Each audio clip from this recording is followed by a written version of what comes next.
Burglary suspect probably regretting his decision after the homeowner turns the tables and stabs him. That suspect now in the hospital, but the situation has left neighbors in a Winnetka neighborhood frightened. They're speaking with KCAL's Jasmine Viel.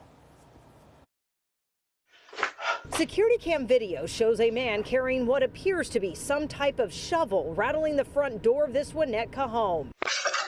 Then he rams his way inside early Friday morning on Elkwood Street. It was locked, it was deadbolted, and he just kind of like rammed in, and then as soon as he got in, he just went straight up. Joseph Santos says the man went right to the master bedroom upstairs where his mom and dad were sleeping, his sisters nearby in their rooms. He says he wasn't home, but that his dad fought with the suspect and stabbed the intruder with a knife. I definitely would probably have done the same thing.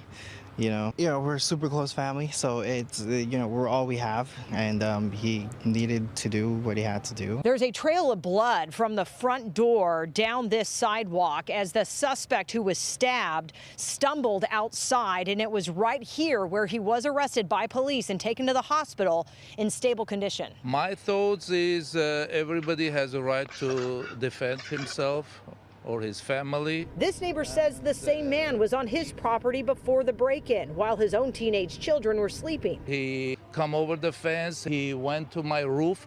Most likely he was trying to hide to see what's happening and then to sneak out. Security video from another neighbor shows the suspect hopping into her backyard as they called police. I checked the camera. Someone is walking around the backyard, and then he jumped over the fence. I live alone. Sam, who's 93 years old, lives next door to where the stabbing happened and says he's dealt with break-ins in the past, and all of this frightens him. They broke into the back door, the back window, and I was sleeping upstairs all night.